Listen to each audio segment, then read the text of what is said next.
Bu ayol soat 4:16 da begona uyga kelib, eshikni oldida jimgina poylamoqda. Uning o'zini tutishlari va xatti-harakatlari judayam shubhali.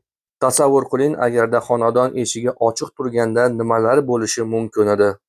Uyga kirishingiz bilan xonadon eshigini qulflashingiz xavfsizlik uchun juda muhim hisoblanadi.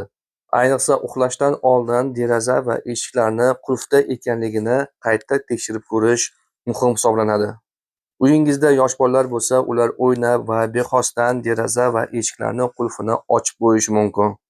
Xonadoningiz atrofi chiroqlar bilan yoritilganligi, eshik va darvozalarning mustahkamligi, video kuzatuv moslamalarining o'rnatilganligi va uyingizda qo'riqchi it borligi o'g'ri va jinoyatchilarni anchagina xonadoningizdan yiroqlashtiradi.